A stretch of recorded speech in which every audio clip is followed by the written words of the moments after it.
Good evening and welcome to News Hour Live on GBC News and on GTV. We also stream live on Facebook and on YouTube at Ghana Broadcasting Corporation. My name is Samuela Korte. Now the news in detail. Government has assured the management and staff of the Ghana Bauxite Company Limited that it is in the process of renewing the mining lease of the company to ensure business continuity. This follows agitations among the workers that the mining lease of the Bauxite Mining Company expires this month, January 2022.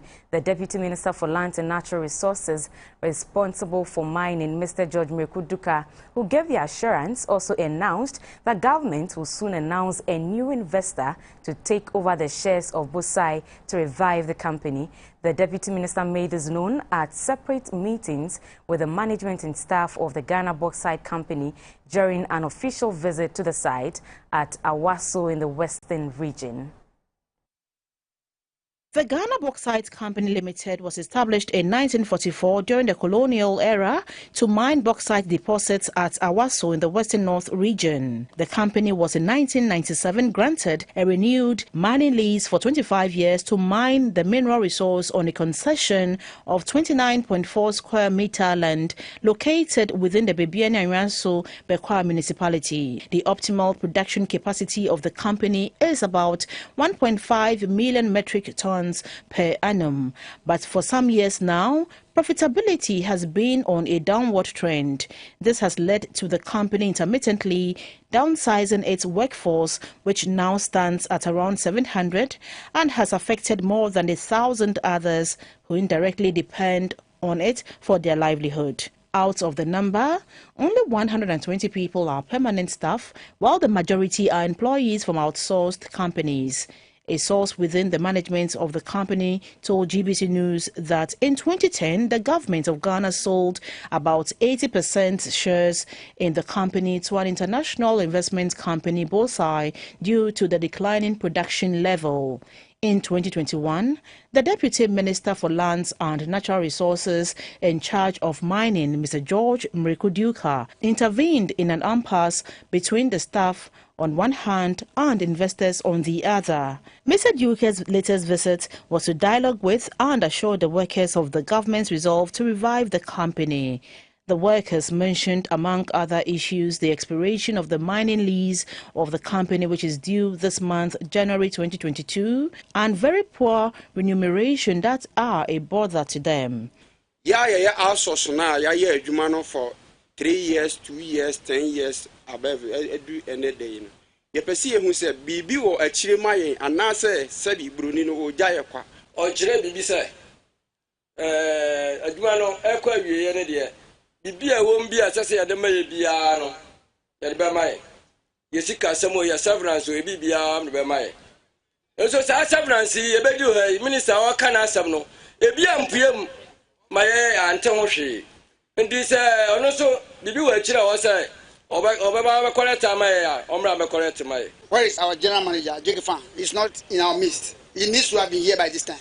The reason why I'm asking for his presence here is that shortly before he left this place, he made some shipments of some equipment of this company out of the country and started selling some of the our college trucks until he was stopped by the PNI. Mr. Duka said the government will soon announce a new investor to take over from Bauxite, a Chinese investment entity, to ensure business continuity.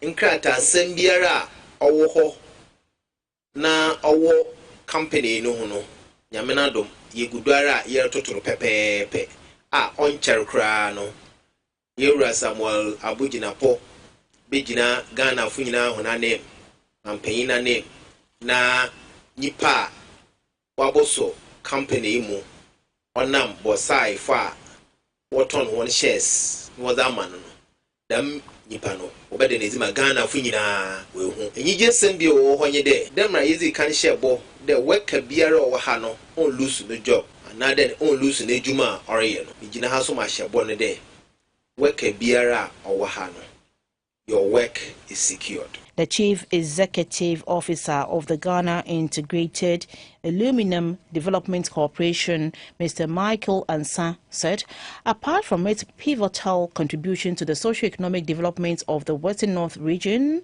the Ghana Bauxite Company Limited forms an integral part of the government's integrated aluminium industry meant to transform Ghana's economy. At an earlier meeting with the company's management, the Deputy Minister for Lands and Natural Resources, Mr. Mrikuduka, said legal processes are ongoing to renew the mining lease of the Bauxite Mining Company. The obvious vision of the government is to have a smelting plant, is to in a way have alumina established here in Ghana and not importing alumina where we export, bauxite and then import alumina for a difficult cost to this nation.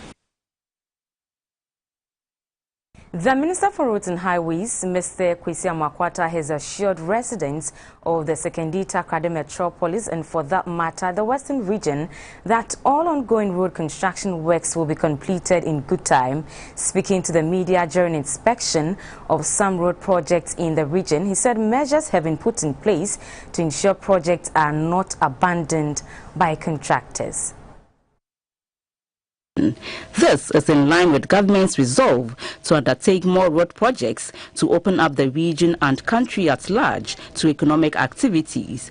The Minister for Roads and Highways, Mr. Amakwata, in the company of the Western Regional Minister, Mr. Kwabena Ochedaku-Mensah, the MCE of Sekondi Takoradi Metropolitan Assembly, Mr. Abdul Momin Issa, officials of the Road and Transport Ministry and the Urban Roads inspected the progress of work so far at various construction sites. The sites visited are Axim Road, Shippers Council Road, and Papa Jaisayo Road, Harbour Road, Harbour Runabout, Takoradi, De Graft Johnson Avenue. Others are Sekondi Adembra Road, stretching from Park Grant Roundabout through Efiankwanta Hospital to RCC in Sekondi. The rest are Apwampoho and Ejam Roads. Given a general assessment, Mr. Amakwata expressed satisfaction at the progress of works so far. On the PTC 3-tier interchange, he noted that work, which began barely 2 months ago, is already 20% complete. He urged the contractors, Sino-Hydro of China, to consider working day and night to complete the work on schedule. It's scheduled to be completed within 24 months. That is between 15 July 2021 to 15 July 2023.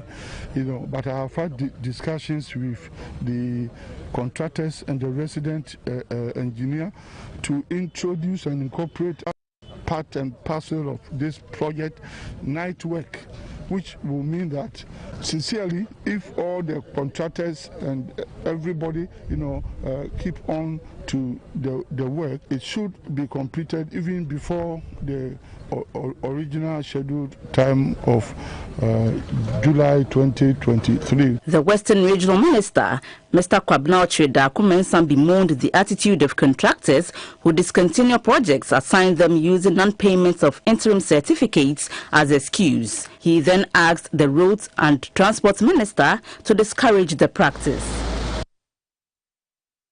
Now, conversation surrounding a proposed bauxite mining at the Atiwa Forest in the eastern region has gained momentum in recent times, although government says plans have not been initiated yet.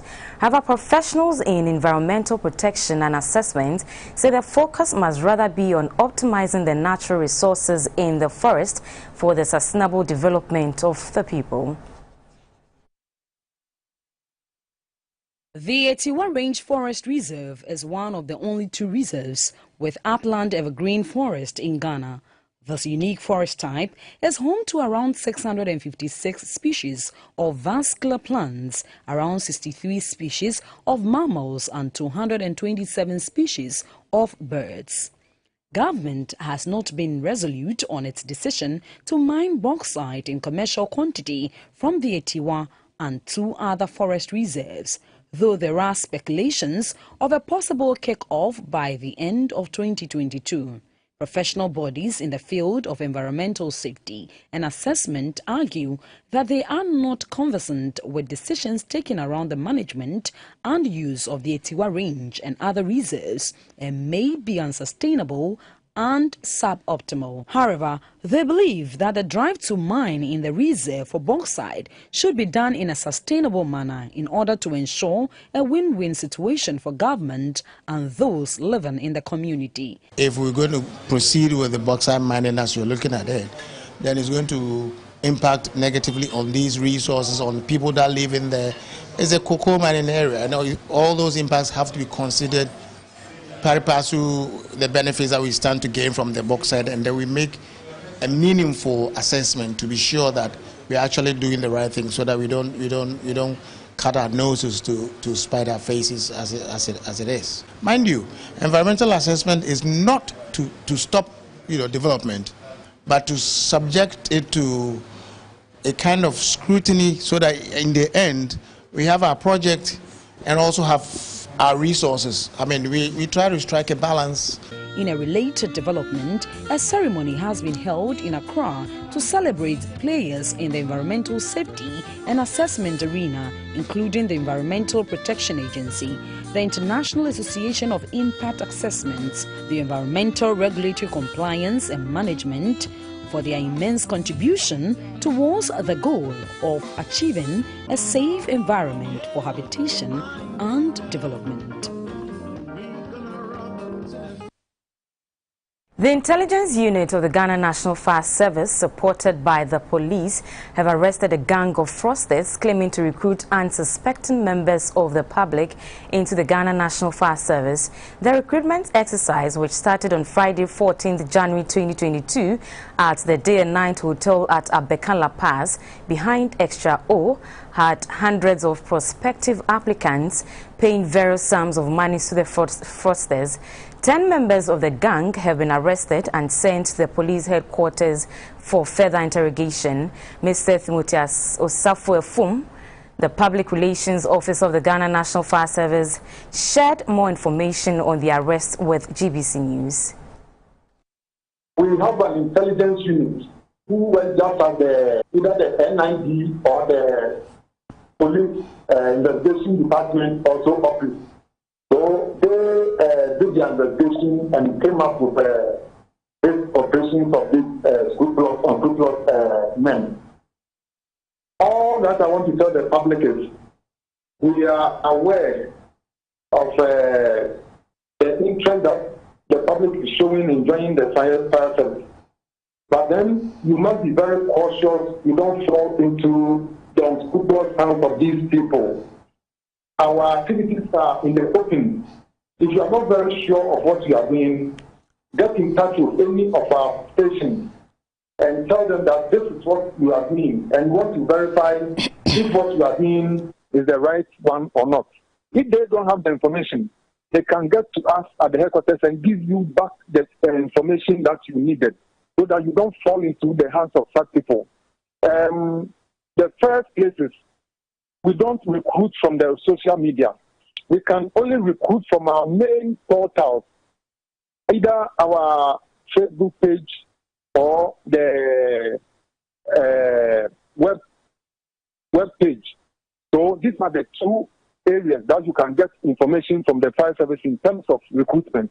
Outside that, don't fall prey to any gang of people using the social media for recruitment.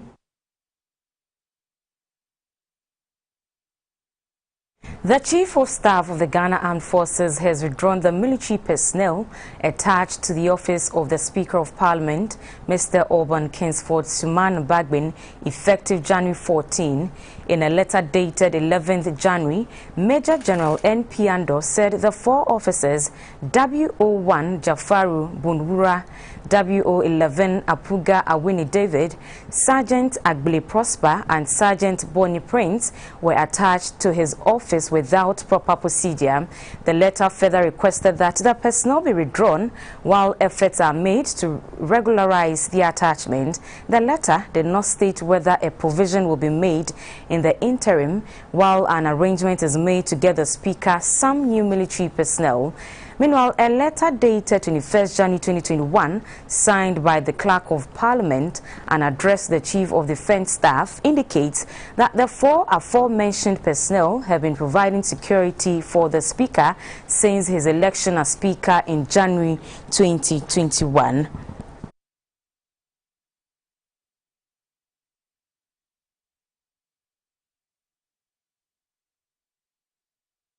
Now, inadequate voluntary blood donations at the National Blood Service, mainly due to the COVID-19 virus, is preventing the facility from supplying the needed national blood demand average of 500 points per day.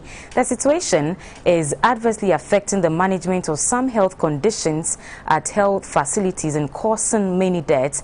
Our reporter Gifty J visited the National Blood Service in Accra and has more in this report.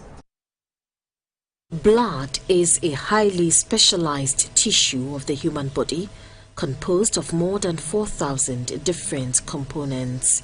About 7 to 8% of one's weight is said to be blood. Recognizing the role of blood in the human body, globally, specialized institutions christened blood banks have been set up to process and make blood available in times of emergency. This is Ghana's National Blood Service, which was established many years ago. On a daily basis, the public is expected to walk in to donate blood. The session takes between 5 to 15 minutes to donate 450 milligrams of blood, an equivalent of a pint. Ironically, about 90% of the donors we met at the center were not voluntary donors, but have visited the facility to donate for a relative who has a condition and needed blood. Officials of the center are not happy about the low level of donations at the blood bank. They attribute this to factors including COVID-19. We are always in a shortage of blood. We are always in a shortage, and then people do come here very aggressively because they show the card to us that, oh, I'm a donor. I've donated so many times, so why can't you give me blood? Apart from we, the personnel, being available to work, we don't get the usual donation that we are supposed to get in order to prepare the component to meet the needs of the facilities that come for the blood. So, in fact, as for COVID, it has affected us. At the processing stage, we got to know that when one donates just a pint of blood, about 4 products can be generated, including red blood cells, platelet, and plasma, and these can be used to correct some medical conditions. These different blood types are then given to different groups of patients.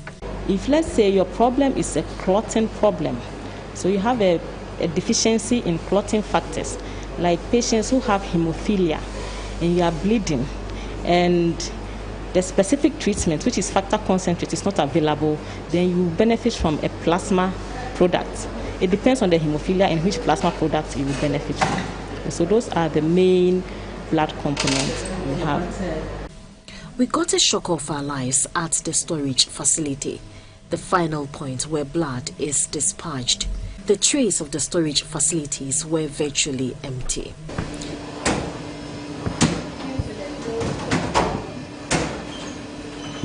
This freezer is supposed to contain fresh frozen plasma, but as you can see, they are all empty, which means that the public is not donating blood as they are supposed to.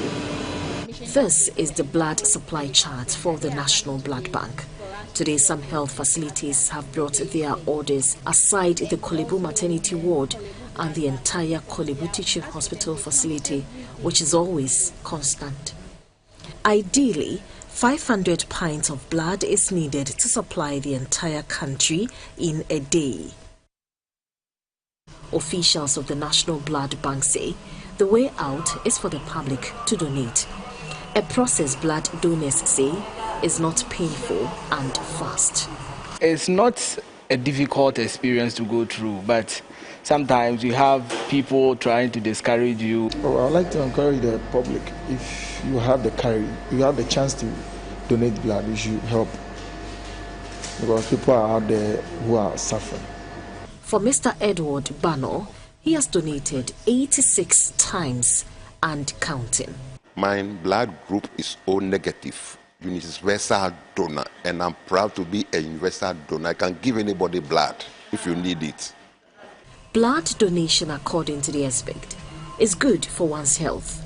Studies have shown that blood donation lowers the risk of some cancers, and when an individual donates blood, he or she gets a free health checkup. Reporting for GBC News, Gifty J, National Blood Service. A reform of the 1992 Constitution has been proposed in Accra. An economist, Mr. Senyo Jose, recommended a democracy that makes politics a call and moment of service and not a career of total economic dependence. This, he said, would strengthen Ghana's participatory democracy and sovereignty. Mr. Senyo Jose was speaking at a lecture at the University of Professional Studies, Accra. Was organized by the University of Professional Studies, Accra UPSA Law School in collaboration with One Ghana Movement. It was on the theme Avoiding the Impending Death of the 1992 Constitution. An economic policy analyst, Mr. Senyo Jose, called for urgent reform of the 1992 Constitution, arguing that the Constitution in its current form breeds corruption. He proposed a new democracy, a consensual democracy, and not an adversarial democracy. A democracy of a loser wins some and not a winner takes all. A democracy that makes politics a call and moment of service and not a career of total economic dependence. A democracy that promotes the strengthening of our institutions and reflects the inclusiveness of our professionals and people. A democracy in which being out of government means nothing to your economic sustainability. Ladies and gentlemen, a democracy that promotes meritocracy. This, I believe, may require three broad interventions to enable us avoid the risk of death of our Constitution. He recommended what he termed a 7D reform of the Constitution, some of which are covered in various forms in the Constitutional Review Commission report of 2011. We need to deepen the separation of powers between the three arms of government. 2, depoliticize our governance and democratic institutions. 3, depoliticize our security services, depoliticize our accountability institutions, depoliticize all state agencies including SOEs, regulatory bodies and agencies. 6, democratize our MMDAs, and 7, democracy funding, which will be the sticky one. Some legislators present at the event also called for the amendment of the Constitution. According to them, portions of the 1992 Constitution have outlived their usefulness. Following a successful evaluation of Ghana's regime against money laundering and the financing of terrorism, the Financial Action Task Force on the 7th of January 2022 removed the country from the EU list of non-complaint jurisdiction. The European Commission thus now acknowledges that Ghana no longer has strategic deficiency in its anti-money laundering counter-terrorist financing regimes. An economist, Mr. Bismarck Osei, earlier spoke to GBC News on this development. Ghana being out of this grey list put us in a very propitious position where the European Union put integrity in our entire financial architecture. And for the European Union to have integrity in the financial architecture means that it allows us to be towards potentiating the level of foreign direct investment that will come into the country and the financial transaction between Ghana and the European Union. And again, for us, potentiating our level of foreign direct investment and financial transactions also means that it's going to put us on a path of this economic vibrancy once we're going to receive these foreign direct investment and these financial transactions between Ghana and the EU. And again, too, it's going to create that sort of magical effect towards helping this government to build this sustainable entrepreneurial nation agenda the government has said it minds to do. So it's a very good news for government and good news for financial players and everyone in the country. The Public Relations Officer for the Ghana Private Road Transport Union, Mr. Abbas Moro, together with the Ghana Road Transport Coordinating Council and the Ghana Private Road Transport Union, has asked members of the public to disregard a purported 40% increment in transport fares. That decision to increase transport fares was to be effected on Monday, January 17, 2022. the announcement of consent should not be regarded as anything serious. Everybody should disregard it. In any case, GPRTU, no matter how big we are, we've never lowered ourselves onto anybody. We've never done that. We currently bring all of them together and we form this coalition, which is very fine. We started nicely. So we are surprised our sister unions should come out with such a thing. We've written to all our regional secretariats and we have informed all our regional executives to make sure we still go by the current law affairs that we are charging. Whilst we'll be meeting to discuss the way forward and see how best we could make our industry very lucrative, whereby drivers will work happily.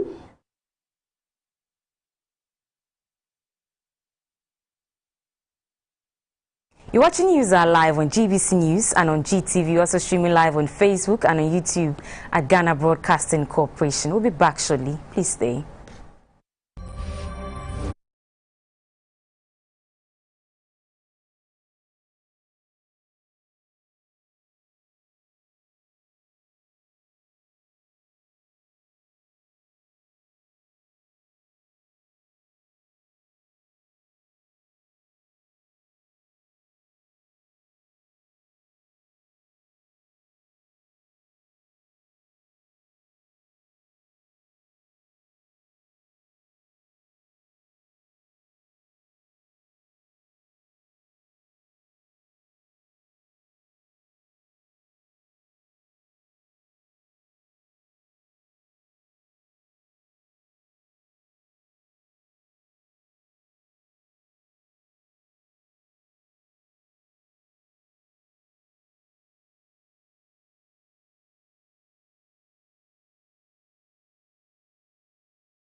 A new era has dawned on the Association of Ghana Industries AGI, with a new leadership charged to steer the affairs of the association for the next 2 years. The AGI over the years has chalked some successes for its members in the areas of VAT deferment, duty drawback for manufacturers, electricity tax negotiations, and advocacy on the establishment of the Development Bank. AGI promises to strengthen its international relations with global counterparts in order to take advantage of the African Continental Free Trade Area. At the investiture ceremony in Accra, the Minister for Trade and Industry, Mr. Alan Trematin, said private industrialization is paramount to the government's transformation agenda and will continue to initiate effective dialogues with the industry. And I would like, as an association, for you to develop strong linkages between the large companies who are members of your association and also the small and medium enterprises. Government has established 67 business resource centers in different parts of our country, which is providing business development services to assist both potential and existing small and medium enterprises. The newly elected president of the AGI, Dr. Humphrey Enyim Dake, is ready to create an AGI Youth in Business wing within the AGI umbrella. The drive is to unlock the youth entrepreneurial potential through financing and mentorship. Under my leadership, the association will continue to collaborate with government and policymakers to create and foster an enabling industrial environment and proactively stimulate the sustainability and development of industry. The new AGI Executive Council is headed by Dr. Humphrey Enyim Dake as president and includes Mr. Ashok Ramchand Mohinani, Vice President in charge of large scale, Mrs. Grace Amiobin, Vice President in charge of SMEs. Membership of the General Council members is made of associates drawn from diverse sectors of the economy. The Design and Technology Institute has signed a Memorandum of Understanding with the Ghana Standards Authority to collaborate in developing standards and practice guidelines to improve small and medium-scale enterprises in the country. DTI is Ghana's first privately accredited TVET institution. The MOU forms part of DTI's collaborative strategy to work with key stakeholders to reach the objective under the Transforming Youth TVET Livelihood for Sustainable Jobs project. It is in partnership with the MasterCard Foundation's Young Africa Work strategy. It seeks to enable 3 million young people, particularly women, to access dignified and fulfilling work opportunities by 2030. The 3-year project seeks to create 40,000 direct and indirect work opportunities for the youth, especially young women, through TVET. Under the project, the Chief Executive Officer and founder of DTI, Ms. Constance Elizabeth Swanika, said DTI will work with the Ghana Standards Authority to develop standards that will guide the development and testing of prototype products that will serve the ever-growing industrial needs of Ghana and the sub-region. On the agenda is the need for job creation and how do we unlock the potential for high-quality jobs. Industry has very high standards. Customers also have very high expectations of, if you're buying anything and you're also demanding service.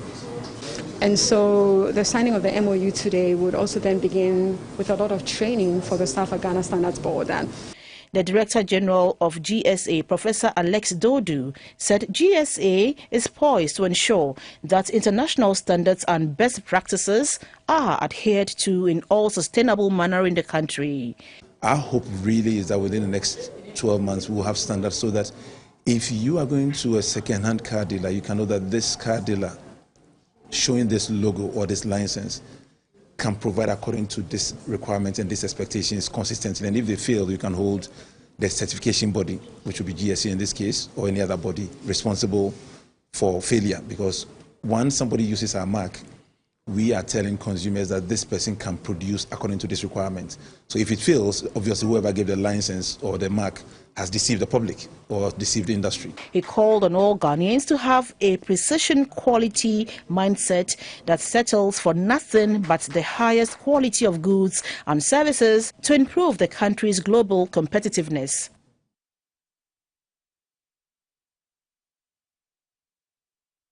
And finally, in business, small and medium-scale enterprises have been advised to register their participation in the 2023 fair to be held in Côte d'Ivoire. Speaking at the launch of the fair in Accra, a former Nigerian president, Olusegun Obasanjo, called on member countries to make it conducive for the presence of SMEs in their individual countries to be felt at the fair in 2023. The SMEs are encouraged, in fact, particularly encouraged. And they are encouraged by their countries of origin. The number of assistance or measures of assistance given to them. I know, for instance, in the case of Nigeria, they are giving assistance in transportation and assistance in different forms. But really the issue is that we particularly want to encourage SMEs because they are really the backbone of the economy, the economies in African countries. And that we definitely are doing. Now, on the foreign front, a helicopter crash that killed the head of India's armed forces and 13 others was caused by a pilot disoriented by a sudden turn in the weather. Jinping Warat was among those killed when the chopper hit a hillside and burst into flames in Tamil Nadu state in December. But the government said it had ruled out mechanical failure, sabotage or negligence as a cause of the crash. It said the aircraft had flown into clouds, causing spatial disorientation of the pilot who flew it into the ground. The government said it had looked at flight data, cockpit recordings, as well as questioned witnesses to come to its findings. Warat, 63, his wife and 11 others were killed instantly. A lone survivor died later in hospital. Warat was the most senior figure in India's military and its first chief of defense staff from 2019. He was cremated with full military honors last month as tributes were paid by Prime Minister Narendra Modi and others.